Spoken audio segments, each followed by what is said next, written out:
Big TV భక్తి సమాచారం WhatsApp ఛానల్లో జాయిన్ అవ్వండి. అన్ని విశేషాలు ఎప్పటికప్పుడు తెలుసుకోండి. మహానుభావుడైనటువంటి హనుమ ఆర్తత్రాణపరాయణుడై ఎక్కడ ఎవరు ఎలుగెత్తి హనుమాని పిలవనివ్వండి, పరమ సంతోషంతో పరుగు పరుగున వచ్చి కాపాడతారు. ఆయన్ని పిలవక్కర్లేదు, ఆయన పేరు పెట్టి రామనామం చెప్తే చాలు పరమ ప్రసన్నుడైపోతారు. అందున ఆశ్చర్యం ఏమిటంటే సంవత్సరం మొత్తం మీద తప్పకుండా రామనామం కంఠ ఉన్నందుకు గళమెత్తి చెప్పవలసిన రోజు ఏదైనా ఉంటే ఇవ్వాలే. మార్గశిర మాసంలో వచ్చినటువంటి శనివారం. ఈ శనివారం నాడు ఎవరు రామనామ సంకీర్తనం చేస్తారో వాళ్ళందరికీ కూడా హనుమ యొక్క కృప విశేషంగా కలుగుతుంది. అంతటి మహానుభావుడు. ఒకరినేమి, ఆయన ఒకానొకనాడు తరిగొండ వెంగమాంబ గారిని రక్షించలా. తల్లి ఎక్కడో తరిగొండలో పుట్టారు, తిరుకొండ చేరుకున్నారు. తిరుకొండ తిరుమల, తరిగొండ వెంకటాచల క్షేత్రానికి దగ్గరలోనే ఉంటుంది. నరసింహస్వామి బిడ్డలు లేకపోతే కానాల కృష్ణయ్య మంగమ్మ అనేటటువంటి దంపతులు వెంకటాచలంలో వెంకటేశ్వర స్వామి వారిని ఉపాసన చేస్తే ఆయన అనుగ్రహంగా పుట్టింది. అందుకని వెంకమ్మ అని పేరు పెట్టుకున్నారు. చిన్నప్పటి నుంచి ఎప్పుడూ పూజలు భజనలు సంకీర్తనలు చేసేదావిడ. ఈ పిల్ల ఆడపిల్ల ఇక్కడ ఇలా భక్తిలో మునిగిపోతే రేపు పొద్దున్న అత్తవారింట్లో ఎలా పేరు తెచ్చుకుంటుంది? పెళ్లి చేయండి, మార్పు వస్తుందన్నారు. వెంటనే వెంకటాచలపతి అనబడేటటువంటి ఒక వ్యక్తిని చూసి వివాహం చేశారు. ఇంకా కాపరానికి వెళ్ళనే లేదు. ఆ భర్త గారు శరీరం విడిచిపెట్టాడు. నేను విధవని కాను, నేను ఎప్పుడో వెంకటేశ్వరుడు ఇల్లాలని, నాకు పెళ్లి చెయ్యొద్దని చెప్పేది ఆవిడ.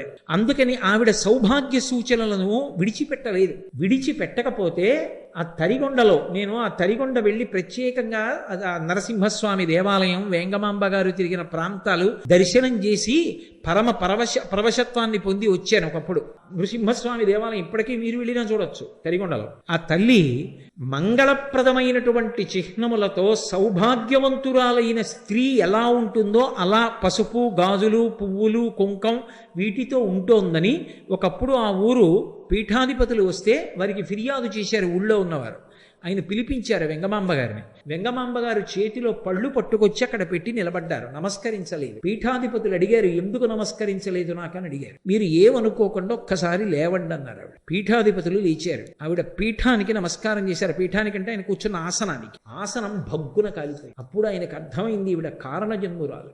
ఇటువంటి ఆవిడ జోలికి వెళ్ళవద్దు. ఈమె సంప్రదాయములకు అతీతమైన వ్యక్తి. అన్నీ ఒక గాట కలిపి మాట్లాడకూడదు. ఆమె సంప్రదాయాతీతమైన వ్యక్తి అని పీఠాధిపతులు చెప్పిన తరువాత కొన్నాళ్ళు ఆవిడ జోలికి వెళ్ళలేదు. కానీ ఒకప్పుడు ఆమె ఆ దేవాలయంలో హనుమ పాద సన్నిధిలో కూర్చుని ధ్యానంలో ఉండగా అర్చకులు జుట్టు పట్టి ఈడ్చేసి, మా ఊరికి దాపురించావు, ఎక్కడికైనా పోయినా బాగుండు నువ్వు అన్నారు. ఆ మాట ఆవిడికి ఎందుకో వెంకటాచల క్షేత్రానికి వెళ్ళిపోమ్మని చెప్తున్నట్టుగా అనిపించింది. 20 సంవత్సరాల వయస్సులో కటిక చీకట్లో కాకులు దూరని కారడవి, చీమలు దూరని చిట్టడవి అని చిన్నప్పుడు కథల్లో చెప్తారే, అటువంటి అరణ్యంలో బయలుదేరి ఆవిడ వెంకటాచల క్షేత్రాన్ని చేరుకోవడానికి ప్రయత్నించారు. అంత చీకటిలో ఆవిడ వెడుతున్నప్పుడు ఆమెని అరణ్యంలో కాపాడిన స్వామి ఎవరో తెలుసా? స్వామి హనుమ. త్రోవ హనుమ అంటారు. ఇప్పటికీ ఉంది వెంకటాచల క్షేత్రంలో ఆ మూర్తి. కాబట్టి మహానుభావుడు ఆయన ఎప్పుడు ఎక్కడ ఎవరిని ఆదుకోలేదు.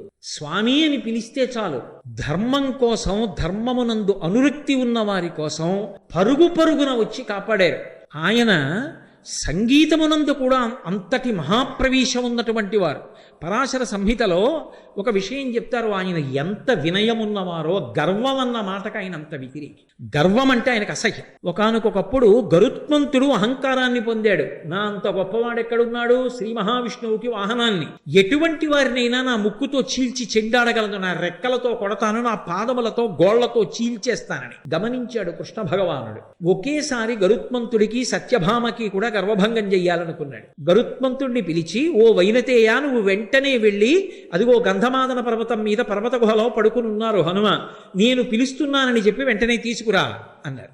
హనుమని తీసుకురావడం పెద్ద విషయం ఏమిటి? ఉత్తర క్షణంలో బయలుదేరి వెళ్ళారు గరుత్మంతుడు మంచి అతిశయంతో. అక్కడ గుహలో యోగనిష్టలో ఉన్నారు. ఆ కుంభకం చేసి యోగనిష్టలో ఉండగా వెళ్ళి హనుమా హనుమా అని పిలిచారు. పలకలేదని కోపం వచ్చి ఆయన నాసారంధ్రములోకి తన ముక్కు పుటాన్ని చేర్చి పొడిచారు.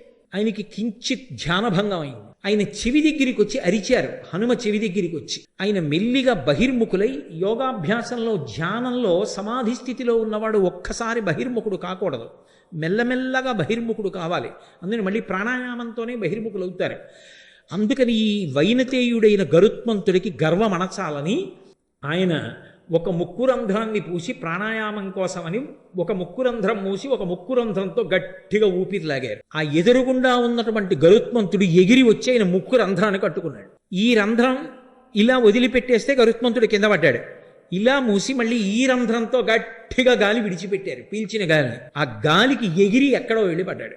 మళ్ళీ ఇలా పీల్చారు, మళ్ళీ వచ్చి ముక్కు కట్టుకున్నాడు. అయ్యబాబో ఇదే బలం, ఇదేం బలం, ఊపిరి పీలిస్తేనే ఇలా ఉందనుకున్నాడు. అడిలిపోయి ఆయన ఊపిరిని యథాస్థితికి తెచ్చిన తరువాత పైకి ఎగిరిపోయి చూస్తున్నాడు. ఇలా కాదు, ఈయన్ని ఎత్తుకుపోతాను, నా రూపాన్ని పెంచడి, పెద్ద రెక్కలు పెంచాడు. హనుమ తన తోక పెంచి ఆకాశాన్ని చుట్టారు, వాలాన్ని. గరుత్మంతుడు ఆగ్రహించి తన ముక్కుతో దానికి ఛిద్రం చేయబోయాడు, పొడవబోయాడు. వెంటనే తన తోకతోటి గరుత్మంతుడిని చుట్టారు.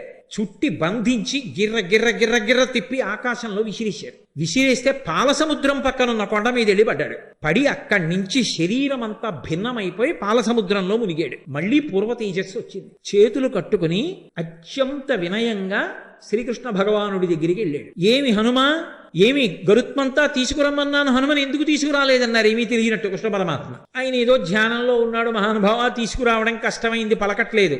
నా ఆజ్ఞాని చెప్పు, సీతారాములు పిలుస్తున్నారని చెప్పు, వెంటనే వస్తాడు, వెళ్ళు, భయం లేదన్నారు. ఈసారి వెడితే రావడం ఉంటుందా? అనుమానం వచ్చింది గరుత్మంతుడికి. సరే, ఆయన ఆజ్ఞ, వినయంగా వెళ్ళు, గర్వంతో వెళ్ళకు. నేను రమ్మన్నాను కదా, నేను పిలుస్తున్నాను కదా అని చెప్పి ఊరికే హనుమా హనుమా అని కేకలేకు. పరమ వినయంతో చేతులు కట్టుకుని తల వంచుకొని, స్వామి మిమ్మల్ని సీతారాములు పిలుస్తున్నారని చెప్పు, వస్తారన్నారు. తిన్నగా హనుమ ఉన్న గుహ దగ్గరికి వెళ్ళారు. వెళ్ళి గరుత్మంతుడు చేతులు కట్టుకుని ఈసారి ఎంతో వినయంతో స్వామి హనుమా హనుమా అని పిలిచారు.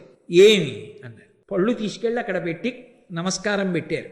అంజలి ఘటించి సీతారాములు పిలుస్తున్నారన్నారు. ఒక్కసారి పైకి లేచారు. సీతారాముల పద, ఎక్కడున్నారన్నారు. ముందు వైనతేయుడు ఎడుతున్నాడు, వెనకాతల హనుమ వచ్చారు. ఇంతలో కృష్ణ భగవానుడు అన్నాడు, పక్కన సత్యభామ కూర్చునుంది. సత్యభామ సత్యభామ, హనుమ వస్తున్నారు, పక్కన సీతమ్మని తప్ప ఒప్పుకోరు, నేను రాముడిగా మారిపోతున్నాను, నువ్వు సీతమ్మగా మారిపో అన్నారు. నేనెక్కడ మారిపోతాను సీతమ్మగా?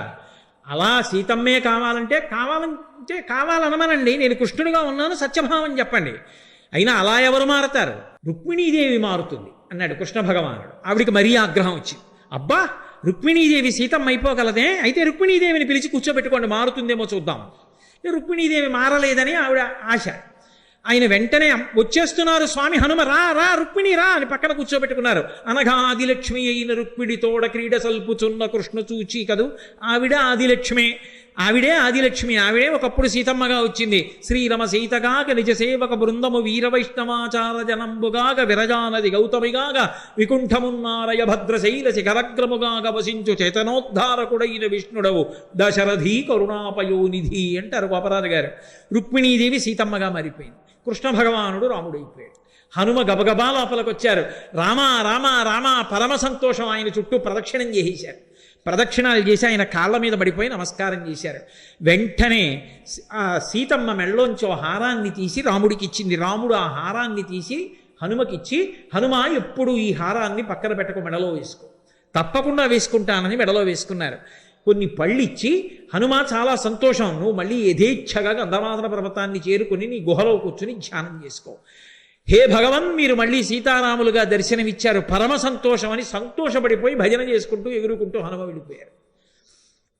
అటు సత్యభామ ఇటు గరుత్మంతుడు కూడా అతిశయం ఎంత చెడ్డదో తెలుసుకున్నారు. అప్పుడు చెప్తారు పరాశర సంహితలో, ఆయన పాట పాడుతూ నృత్యం చేస్తే అంత అద్భుతంగా పాట పాడుతూ నృత్యం చేస్తారట. అందుకే హనుమ గొప్ప గాయకుడు. ఇవాళ మీతో నేను ఒక విషయాన్ని ప్రస్తావిస్తున్నాను. విజయనగరంలో ఒక చిన్న దేవాలయం ఉంది, మీరు కూడా వెడితే తప్పకుండా చూడండి. అందులో హనుమ ఉంటారు, మీరు ఎక్కడ చూడరటువంటి మూర్తిని. తాళం వాయిస్తూ సంగీతం పాడుతూ పరమ సంతోషంతో నృత్యం చేస్తుంటారు ఆయన. ఒకప్పుడు భారతదేశానికి ఎనలేని ఖ్యాతి తీసుకొచ్చి తన నేపథ్యగానంతో కొన్ని వేల పాటలు పాడి అజరామరమైన కీర్తి సంపాదించి భగవద్గీతని కృష్ణ భగవానుడే చెప్తున్నాడా అన్నట్టుగా భగవద్గీత పాడి ఇప్పటికీ కీర్తి శరీరుడై వెంకటాచలంలో ఎవరి యొక్క పాట వినపడుతూనే ఉంటుందో అటువంటి ఘంటసాల వెంకటేశ్వరరావు గారు మహానుభావుడు 4 ఇళ్ల దగ్గరికి వెళ్ళి వాళ్ళు పెట్టినటువంటి అన్నం తిని వచ్చి పడుకోవడానికి చోటు లేక ఆ దేవాలయంలో పడుకునేవారు. ఇప్పటికీ పెద్దలు అంటారు, అక్కడ పడుకునుండగా ప్రతిరోజు రాత్రివేళ సంకీర్తన చేస్తారట హనుమ రామచంద్రమూర్తి మీద. మీరు ఇప్పటికీ వెడితే చూడొచ్చు, అది నేను ప్రత్యేకంగా దాని ఫోటో తెచ్చుకున్నాను కూడా. అసలు నేను ఇప్పటి వరకు ఎక్కడ చూడాల, ఒక్క విజయనగరంలోనే ఉంది ఆ మూర్తి.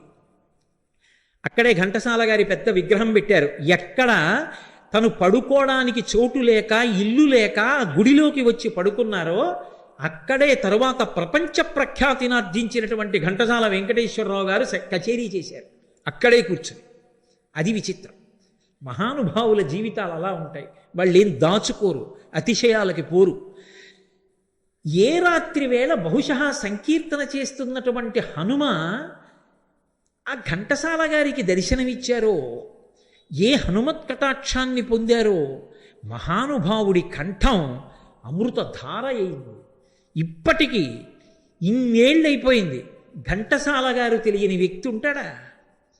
మహానుభావుడు అంతటి స్థాయిని పొందారు అంటే హనుమ యొక్క అనుగ్రహ విశేషం. అటువంటి మహానుభావుడు హనుమ. భక్తి ధర్మము ఎక్కడ ఉంటాయో అక్కడ ఆయన అనుగ్రహం ఉంటుంది. For more videos like this, subscribe Big TV channel.